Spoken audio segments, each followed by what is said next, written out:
एक बार फिर से स्वागत है आपका मेरे चैनल यूट्यूब हिंदी में और मैं हूं प्रवीण। नमस्कार दोस्तों, मैं हूं प्रवीण और आप देख रहे हैं मेरा channel YouTube Hindi. Punjab and Haryana high court में स्टेनोग्राफर की कुछ वैकेंसी निकली हुई हैं। आज मैं आपको उन्हीं के बारे में बताऊंगा कि कौन सा वो फार्म है और किस प्रकार से वो अप्लाई किया जाएगा। तो चलिए आइए सीखते हैं।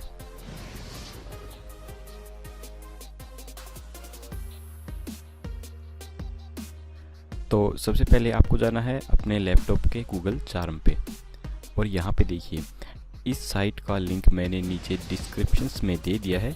आप वहाँ से क्लिक करके इस साइट पर जा सकते हैं। तो देखिए ये फॉर्म है high court of Punjab and Haryana का। इसके अंदर स्टेनोग्राफर की वैकेंसी निकली हुई है। ये देखिए नीचे 229 पोस्ट हैं ये स्टेनोग्राफर की निकली हुई हैं। और इसके अंदर देखिए उम्र मांग रखी है 18 से 37 साल तक और जो क्वालिफिकेशन मांग रखी है वो है graduate degree in any discipline. और इसके बाद आप नीचे देख सकते हैं कि इसके अंदर जो फीस है वो जनरल कैटेगरी की 1000 फीस है और SC OBC इत्यादि की 250 रुपये है। आप इसकी लास्ट डेट यहाँ पे देख सकते हैं। देखिए ये नीचे दिखा रखी है last date of online application 28/4/2017 इसकी लास्ट डेट है। और देखिए यहाँ पे आप क्लिक करेंगे तो ऑनलाइन अप्लाई की साइट खुल जाएगी और आपको इसके बारे में और ज़्यादा पूरी डिटेल चाहिए तो आप यहाँ पे PDF फॉर्मेट पे क्लिक कर सकते हैं। तो चलिए हमें अप्लाई करना सीखना है तो हम यहाँ पे क्लिक करेंगे। अब देखिए यहाँ पे क्लिक करते ही इस प्रकार से आपको ये विंडो दिखाई देगी। आपको इस फॉर्म की डिटेल देखनी है तो आप यहाँ फर्स्ट में क्लिक कर लीजिए और आप इसकी पूरी डिटेल देख सकते हैं। तो मैं आपको ऑनलाइन करना सिखाता हूँ। तो सबसे पहले आपको क्लिक करना है स्टेप 1 रजिस्ट्रेशन पे।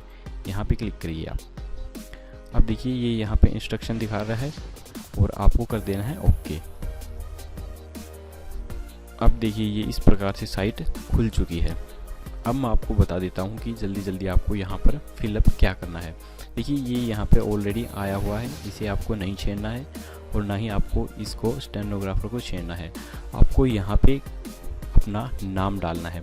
देखिए दोस्तों, आप जब भी कोई फॉर्म भरें तो आपको मैं एक बात मैंने पहले ही बताई हुई है, आप भी मैं बताता हूँ कि यहाँ पे नाम, फादर नेम और डेट ऑफ बर्थ आप वही भरें जो आपकी 10th सर्टिफिकेट में है। तो चलिए हमें करना क्या है।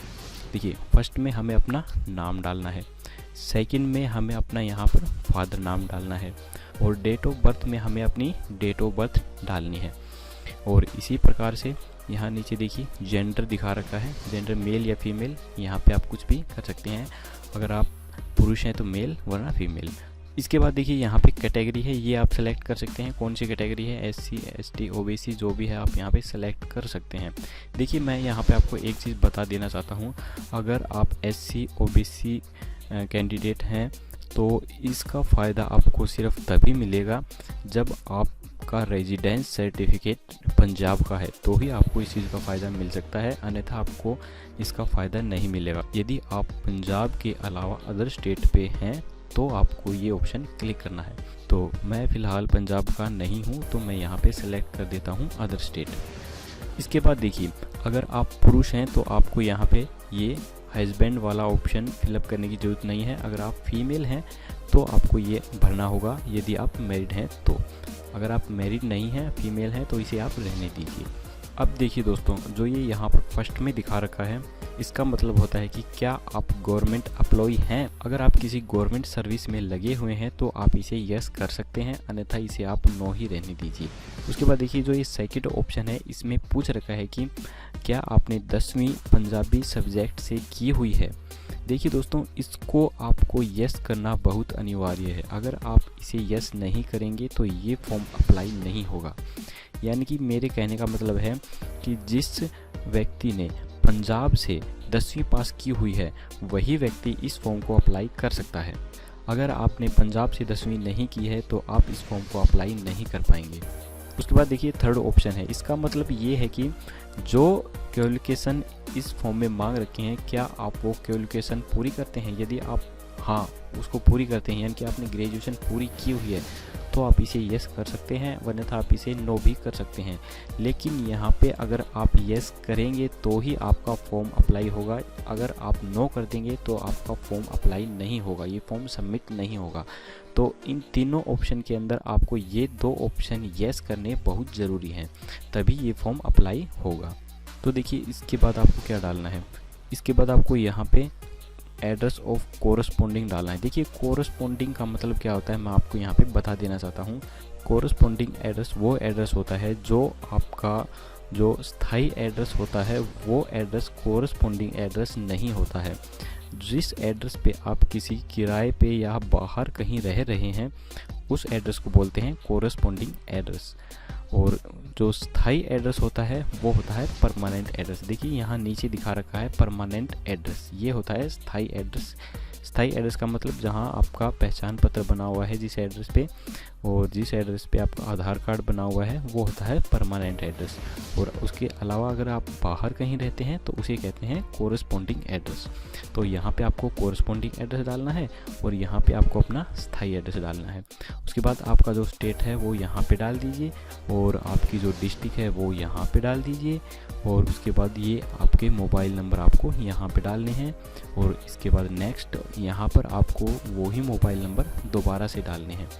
उसके बाद ये देखिए लैंडलाइन नंबर और विद एसटीडी कोड, ये अगर आपके पास है तो आप डाल सकते हैं, अन्यथा आप इसे छोड़ दीजिएगा। देखिए मैं आपको बताता हूँ, यहाँ पे आप एक चीज़ देखेंगे, यहाँ पे देखिए यहाँ पे एक स्टार का दिखा रखा है लाल लाल निशान, यहाँ पे भी लाल लाल निशान दिखा रखा है, ईमेल आईडी पर भी लाल लाल दिखा रखा है, लेकिन लैंडलाइन नंबर के आगे ये लाल निशान नहीं दिखा रखा है। तो देखिए दोस्तों मैं आपको यहाँ बता देना चाहता हूँ कि इस लाल का मतलब होता है कि जिस भी ऑप्शन के आगे ये लाल निशान होता है वो ऑप्शन हमें फिलअप करना, यानी कि वो ऑप्शन हमें भरना ज़रूरी होता है, और जिस लाइन के आगे हमें ये लाल निशान नहीं दिखाई देता है वो ऑप्शन हमें भरना ज़रूरी नहीं होता है, उसे हम खाली भी छोड़ सकते हैं। लेकिन लाल वाले हमें भरने ज़रूरी होते हैं। अगर हम ये लाल वाले ऑप्शन नहीं भरेंगे तो हमारा फॉर्म फिलअप नहीं होगा, इसलिए ये लाल वाले भरने ज़रूरी होते हैं और इसीलिए ये लाल निशान लगाए जाते हैं। तो देखिए आप नेक्स्ट यहाँ पे दिखा रखा है ईमेल आईडी, यहाँ पे आपको वो ईमेल आईडी डाल देनी है जो आप फ़िलहाल वर्किंग में यूज़ कर रहे हैं, और वही ईमेल आईडी नेक्स्ट डब्बे में आपको डालनी है, कन्फर्म वही ईमेल आईडी। इसके बाद देखिए यहाँ पे देखिए आपको एक हरा हरा कलर का डब्बा दे रखा है, और यहाँ पे आपको जो नंबर दिखाई दे रहे हैं 57106, तो ये जो आपको नंबर हैं ये आपको इस खाली डब्बे के अंदर फिलअप करने हैं एज इट एज, और उसके बाद आपको क्लिक करना है प्रीव्यू पे। अब देखिए यहाँ पे ये इन्फॉर्मेशन बता रहा है कि preview and check the information fill and the submit. आप एक बार प्रीव्यू कर लीजिए, इस सभी को देख लीजिए, उसके बाद आप इसे सबमिट कीजिए। तो आपको क्लिक करना है ओके पे। अब देखिए इसने यहाँ पे प्रीव्यू दिखा दिया है फॉर्म का, तो आप इसे देख सकते हैं। एक बार आप इसे पूरी तरह अच्छी तरह से इसको पूरा का पूरा चेक कर लीजिए, इस प्रीव्यू को, कहीं कोई गलती तो नहीं हो गई है। अगर इस प्रीव्यू के अंदर आपको कोई गलती नज़र आती है तो आप यहाँ नीचे देखिए यहाँ पे ऑप्शन है एडिट का, यहाँ पे क्लिक करके उस गलती को आप ठीक कर सकते हैं।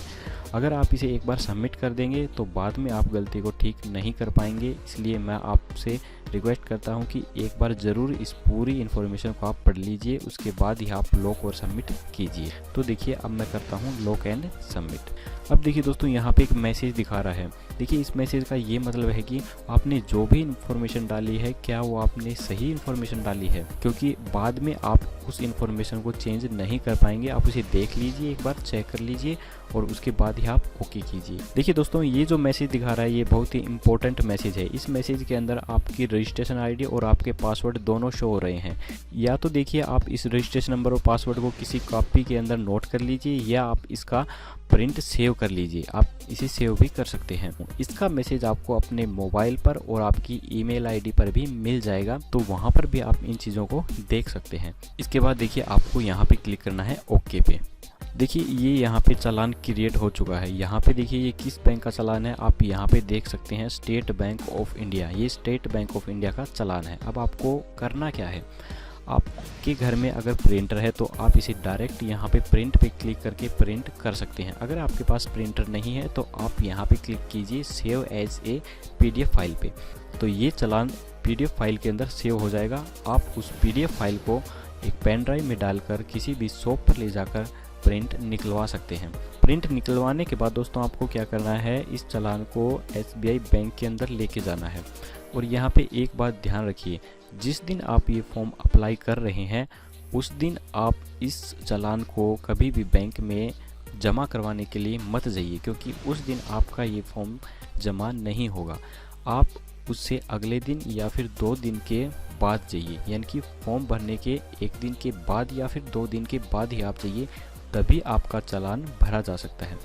तो इस बात का आप ध्यान रखिए, क्योंकि इसमें होता क्या है कि चालान यहाँ पे क्रिएट हो जाता है लेकिन उनके पास इन्फॉर्मेशन तुरंत नहीं जाती है, इन्फॉर्मेशन जाने में टाइम लगता है। तो तुरंत कभी भी चालान आपका नहीं कटेगा। आप हमेशा कोई भी फॉर्म का चालान कटवाएं तो नेक्स्ट दिन या फिर 2 दिन के बाद जाएं।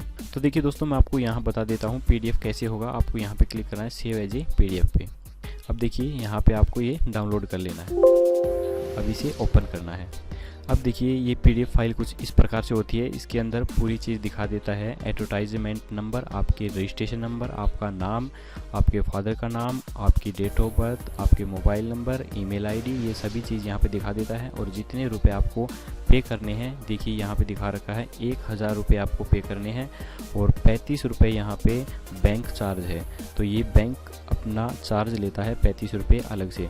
तो आपको कुल रुपए 1035 रुपये आपको यहाँ पे देने हैं बैंक में, और उसके बाद आपका ये चालान कट जाएगा। देखिए यहाँ पे ये 2 रिसिप्ट हैं। आपको एक रिसिप्ट तो बैंक वाले अपने पास रख लेंगे और दूसरी रिसिप्ट आप अपने पास रख सकते हैं, वो आपको वापस दे देंगे। अब देखिए दोस्तों, आपको करना क्या है इस चालान के अंदर। इस चालान को कटवाएंगे तो आपको वो कुछ चीज़ें इस चालान में आपको भर के देंगे। देखिए, एक तो आपको ये ब्रांच नेम कोड है, यहाँ पे वो डाल के देंगे, और यहाँ पे सिटी का नेम भी डाल के देंगे। और देखिए ये सबसे इम्पोर्टेंट चीज़ है, ट्रांजैक्शनल या फिर जनरल नंबर, ये सबसे इम्पोर्टेंट है दोस्तों। ये आपको ज़रूर यहाँ पे फिलअप करवाने हैं। और यहाँ पे डिपॉजिट डेट मिलेगी आपको, और यहाँ पे तो नीचे जो चीज़ हैं यहाँ भरी हुई हैं। तो ये 3-4 चीज़ें हैं, ये आपको बैंक वाले ज़रूर डाल के देंगे। अगर बाय द वे वो नहीं भी डाल पाते हैं, भूल जाते हैं गलती से, तो आप उन्हें कह दीजिए कि मुझे ये फॉर्म नेट के ऊपर ऑनलाइन चढ़ाना है, तो आप इन सभी चीज़ों को फिलअप करके दीजिए। तो ये 3-4 चीज़ें आपको वहाँ से फिलअप करके लेके आनी हैं। अब देखिए दोस्तों, जब आप अपना चालान कटवा लाएंगे उसके बाद आपको क्या प्रोसेस करना है। आपको सेम यहीं पर गूगल चार्म में जाना है और ये साइट आपको ओपन करनी है, जिसका लिंक मैंने नीचे डिस्क्रिप्शंस में दे रखा है। और यहाँ पे आपको नीचे जाना है और फिर से आपको यहाँ ऑनलाइन पे क्लिक करना है। अब देखिए यहाँ पे जो ऑप्शन है, देखिए तब हमने फर्स्ट रजिस्ट्रेशन पे क्लिक किया था। अब हमें क्लिक करना है लॉगिन फॉर स्टेप 2 रजिस्ट्रेशन पे, यहाँ पे आपको क्लिक करना है। तो आप देखिए यहाँ पे दिखा रखे registration newer is already logged in, आप ऑलरेडी लॉग्ड इन है। तो आपको देखिए यहाँ पे क्लिक करना होगा सबसे पहले लॉग आउट पर। अब इसके बाद आपको यहाँ पे क्लिक करना है लॉगिन पर। अब देखिए ये इस प्रकार से ये साइट खुल के आएगी। आपको यहाँ पे देखिए, यहाँ पे ये पूछ रखा है, ये बता रहा है कि please use registration ID and password. ये देखिए वही रजिस्ट्रेशन आईडी और पासवर्ड हैं जो आपको वहाँ ऊपर छोटे मैसेज में दिखाई दिए थे, वही रजिस्ट्रेशन नंबर और आईडी हैं, वो चीज़ आपको यहाँ पे डालनी है। तो पोस्ट में आपको सेलेक्ट करना है ये फर्स्ट स्टेनोग्राफर पंजाब वाला आपको सेलेक्ट करना है, क्योंकि हमने यही फार्म अप्लाई किया था। तो इस पर सेलेक्ट करके आपको वो रजिस्ट्रेशन नंबर और वो पासवर्ड आपको यहाँ पर डाल देने हैं। तो यहाँ पे मैंने रजिस्ट्रेशन आईडी और पासवर्ड डाल दिए हैं और उसके बाद आपको क्लिक करना है लॉगिन पे।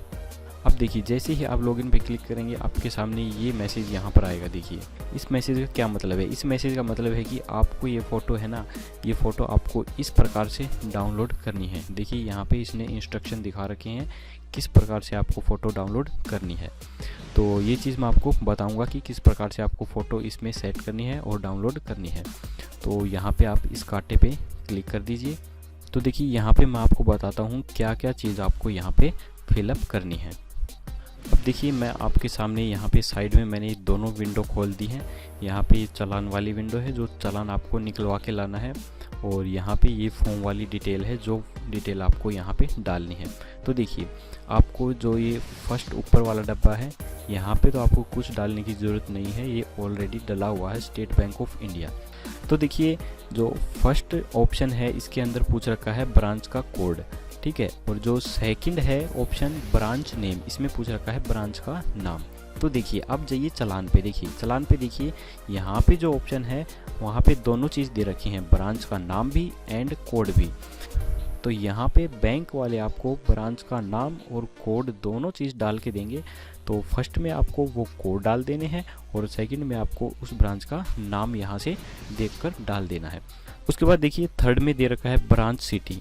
तो ये देखिए यहाँ पे नीचे चालान के अंदर भी सिटी दे रखा है, ये सिटी यहाँ पर अपने आप डाल के देंगे जो बैंक वाले, वही सिटी आपको यहाँ पर डाल देनी है।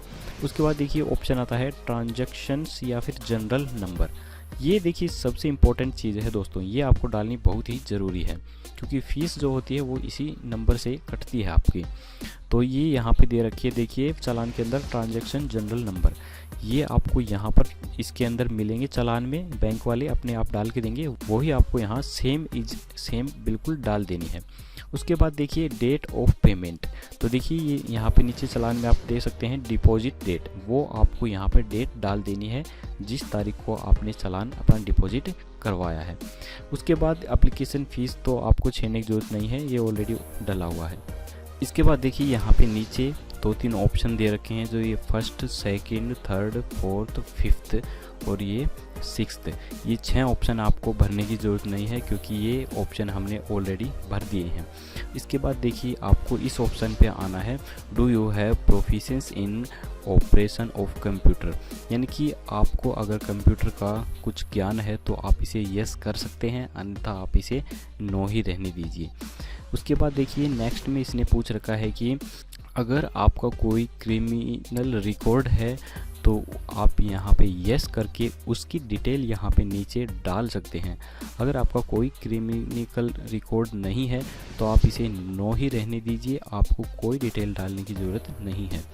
तो देखिए यहाँ नेक्स्ट ऑप्शन में इसने पूछ रखा है कि क्या आप किसी गवर्नमेंट सर्विस से निकाले जा चुके हैं, यानी कि आप पहले किसी गवर्नमेंट सर्विस में थे और किसी वजह से आपको अगर निकाल दिया गया था तो आपको यस करके उसकी पूरी डिटेल यहाँ नीचे डालनी है, अन्यथा आप इसे नो ही रहने दीजिएगा। उसके बाद देखिए यहाँ पे नीचे हमें डालनी है यहाँ पर अपनी एजुकेशन क्वालिफिकेशन। तो फर्स्ट में हमें डालनी है 10वीं की क्वालिफिकेशन कि किस यूनिवर्सिटी से हमने पास की थी, वहाँ यहाँ पे यूनिवर्सिटी का नाम आ जाएगा। यहाँ पे हमें किस साल में पास की थी वो आ जाएगा। यहाँ पे हमने 10वीं के अंदर टोटल कितने मार्क्स में से ओबिडेंट मार्क कितने यहाँ पे प्राप्त किए थे वो मार्क आ जाएंगे, और यहाँ पे परसेंटेज ये अपने आप कैच कर लेगा। इसी तरह से आपको ये ग्रेजुएशन वाली यहाँ पर इंफॉर्मेशन फिलअप करनी भी ज़रूरी है। यहाँ पर भी सेम ही है, किस यूनिवर्सिटी से या बोर्ड से आपने ग्रेजुएशन की है, फिर वो किस साल से की है, कुल कितने नंबर थे और आपने कितने प्राप्त किए, और वो परसेंटेज अपने आप क्लिक कर लेगा। देखिए दोस्तों यहाँ पे ये दोनों लाल निशान दिखा रहा है, जो मैंने पहले भी आपको बताया था कि जहाँ पर लाल निशान होता है वो ऑप्शन हमें फिलअप करने ज़रूरी होते हैं, उसके बिना हमारा फॉर्म सबमिट नहीं होता है। तो ये 2 ऑप्शन हमें भरने ज़रूरी हैं। अगर आप इसके अलावा पोस्ट ग्रेजुएशन आपने की हुई है तो आप इस तीसरे ऑप्शन को भी भर सकते हैं, अन्यथा आप इसे खाली भी छोड़ सकते हैं, ये भरना कोई ज़्यादा ज़रूरी नहीं है। और उसके बाद आप आ जाइए यहाँ पर फ़ोटो के अंदर। देखिए अब आपको करना क्या है, यहाँ पे आपको चूज़ फाइल पे क्लिक कर देना है। तो यहाँ पर आपको फ़ोटो अपलोड करने के अंदर कुछ दिक्कत हो सकती है। देखिए वो क्या दिक्कत हो सकती है मैं आपको बताता हूँ। यहाँ पे जो डेमिनेशन दे रखा है ये देखिए 100 बाई 120 पिक्सल का दे रखा है। तो आपको जो अपनी फ़ोटो है वो आपको इसी साइज़ में सेट करनी है, 100 बाई 120 पिक्सल। तो मैं आपको बता देता हूँ ये किस प्रकार से सेट की जाएगी। देखिए आपको चूज़ फाइल पे दोबारा से क्लिक करना है और जो फ़ोटो आपकी उस पर आपको क्लिक करके राइट क्लिक कर देना है अपने माउस से। तो राइट क्लिक करते ही इस प्रकार से ऑप्शन आएंगे, आपको करना है ओपन विद। ओपन विद करने के बाद आपको इस फ़ोटो को माइक्रोसॉफ्ट ऑफिस 2010 में ओपन करना है, और जिससे ही आप इसे माइक्रोसॉफ्ट 2010 में ओपन करेंगे आपके सामने इस प्रकार से स्क्रीन खुलकर आ जाएगी। अब आपको करना क्या है, यहाँ पर एडिट पिक्चर पे क्लिक करना है और यहाँ पे आपको क्लिक करना है रीसाइज पे। अब देखिए यहाँ पे आपको देखिए नीचे जो ऑप्शन दिखा रहा है, देखिए ये ऑप्शन ओरिजिनल साइज़, ये जो ऑप्शन यहाँ पे दिखा रहा है आपको यहाँ पे वो डेजिग्नेशन सेट करनी है जो इस फॉर्म में दिखा रखी थी। देखिए मैं आपको दोबारा से दिखाता हूँ। ये देखिए 100 बाई 120 है, ये आपको यहाँ पर सेट करनी है 100 बाई 120। अब देखिए आप यहाँ पे देखिए क्लिक करेंगे और यहाँ पे क्लिक करने के बाद आपको इस 100 को आप नीचे दबाएंगे तो देखिए ये अपने आप कम होते जा रहे हैं। देखिए आप गौर से देखिए, ये देखिए ये कम हो रहे हैं। तो ये आपको सेट कर देने हैं 100 120 पर। तो आप इसे जब तक 100 120 ना हो इसे आप कम करते जाइए। देखिए यहाँ पे 102 बाई 128 हो चुका है। देखिए इसके बाद आपको करना क्या है, इसके बाद आपको यहाँ पे ओके कर देना है। अब आपको देखिए दोस्तों ये बिल्कुल वैसा का वैसा सेट करना होगा, 100 बाई 120 ही आपको यहाँ पे सेट करना होगा। अगर आप बिल्कुल सेम सेट नहीं करेंगे तो ये फ़ोटो आपकी कभी भी अपलोड नहीं हो पाएगी। तो देखिए आपको इस प्रकार से ओके करके आपको क्या करना है, दोबारा से यहाँ एडिट पिक्चर पे क्लिक करना है और यहाँ पे क्रॉप पे क्लिक करना है। अब देखते जाइए आप यहाँ पे इसका साइज़ कितना होता है। आपको इस फ़ोटो को थोड़ा सा क्रॉप कर देना है। देखिए अब देखिए यहाँ पे ज़्यादा हो गया, अब इसे आप 120 पर कर दीजिए। ये देखिए अब यहाँ पे 120 हो गया है और ये हमें करना है 100। तो आप इस साइड से लीजिए और इस साइड से लेके आप थोड़ा सा इसको 100 पे कर दीजिए, कम करेंगे तो ये 100 हो जाएगा। ये देखिए अब देखिए ये दोस्तों बिल्कुल एक्यूरेट हो गया है। जो हमारा फॉर्म में मांगा हुआ है 100 बाई 120 फॉर्म में मांगा हुआ है, ये सेम टू सेम हो गया है 100 बाई 120। अब हमें इसे कर देना है ओके। अब इस फाइल को हमें यहाँ पर सेव पे जाके सेव एज करके इस फाइल को हमें सेव कर देना है। देखिए मैंने ये फाइल ऑलरेडी बनाई हुई है 100 बाई 120 की, तो मैं इसे सेव नहीं करता हूं क्योंकि मैंने ये ऑलरेडी सेव की हुई है। आपको भी ये फ़ोटो इसी प्रकार से सेट करनी है तभी आपकी फ़ोटो अपलोड होगी दोस्तों, अन्यथा आपकी फ़ोटो अपलोड नहीं हो पाएगी। उसके बाद देखिए आपको क्या करना है, आप दोबारा से आपको जाना है अपने फॉर्म पर और यहाँ पे चूज़ फाइल पे जाना है और जो फाइल आपने सेव की थी उसी फाइल पे आपको डेजिनेशन पे क्लिक करना है और ओके करना है और उसके बाद आपको क्लिक करना है अपलोड पे। अब देखिए ये फ़ोटो आ चुकी होगी, ये देखिए ये फ़ोटो हमारी आ चुकी है। इसी तरह से हमें सेम साइन सेट करने हैं। देखिए जो साइन है ये हमें 160 बाई 70 पे सेट करने हैं। देखिए दिखा रखा है यहाँ पे 160 बाई 70 पे। यहाँ पे मैंने ये ऑलरेडी सेट किए हुए हैं, जिसका तरीका मैंने आपको अभी फ़ोटो का रीसाइज करके बताया है। आपको इसी तरह से साइन भी सेट कर लेने हैं और उसके बाद आपको इसे ओपन करना है और फिर अपलोड पे क्लिक करना है। अब देखिए यहाँ पे ये साइन और फोटो दोनों के दोनों हमारे अपलोड हो चुके हैं। उसके बाद देखिए आपको क्लिक करना है प्रीव्यू पे। अब देखिए यहाँ पे एक मैसेज दिखा रहा है कि preview and check the information field and then submit. आप प्रीव्यू जो आएगा वो आप एक बार चेक कर लीजिए, उसके बाद ही आप इसे सबमिट कीजिए। क्योंकि अगर आपने जो इन्फॉर्मेशन डाली है उसमें कोई गलती है तो आप यहाँ पर प्रीव्यू के अंदर चेक कर सकते हैं कि हमें कोई गलती तो नहीं की हुई है। तो इसको आप ज़रूर दोस्तों एक बार चेक कर लीजिए, क्योंकि हम अपनी ओर से तो सही इन्फॉर्मेशन ही डालते हैं, लेकिन कई बार क्या होता है कि हमसे ही गलत इन्फॉर्मेशन डल जाती है, उस समय पता नहीं चलता है। तो प्रीव्यू के अंदर दोस्तों आप एक बार ज़रूर चेक कर लीजिए पूरी इन्फॉर्मेशन, उसके बाद ही आप फॉर्म को सबमिट कीजिए। तो यहाँ पे मैं इस पूरी इन्फॉर्मेशन को देख लेता हूँ और उसके बाद मैं इसे कर देता हूँ सबमिट पे। देखिए यहाँ पे ये मैसेज आ रहा है are you sure all the above information is correct, यानी कि आप बिल्कुल श्योर हैं कि जो इन्फॉर्मेशन आपने डाली हुई है वो सही है। तो उसके बाद आपको यहाँ पे ओके क्लिक करना है।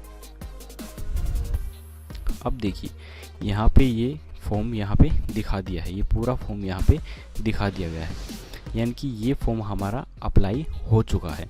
कम्प्लीटली इस फॉर्म को हम अप्लाई कर चुके हैं। जैसे ही आप इस फॉर्म को अप्लाई करेंगे इस चीज़ का मैसेज भी आपको ईमेल आईडी पर आ जाएगा कि आपका फॉर्म कम्प्लीटली अप्लाई हो चुका है। तो इस पूरी इन्फॉर्मेशन को हमें सेव करके रखना है। तो हमें यहाँ पे देखिए नीचे जाना पड़ेगा और यहाँ पे नीचे जाके हमें करना होगा क्लिक प्रिंट पे। अब जैसे ही आप प्रिंट पे क्लिक करेंगे इस प्रकार से एक पॉपअप खुल के आएगा और यहाँ पे ये आपका पूरा प्रिंट दिखा देगा जो आपने फिलअप किया था फॉर्म के अंदर। पूरी इन्फॉर्मेशन यहाँ पे प्रिंट में आपको दिखा देगा। ये देखिए इसने पूरी इन्फॉर्मेशन दिखा दी है। अगर आपके पास घर में प्रिंटर है तो आप डायरेक्ट प्रिंट कर सकते हैं, अगर नहीं है तो आप सेव एज PDF पे इसे सेव करके रख सकते हैं।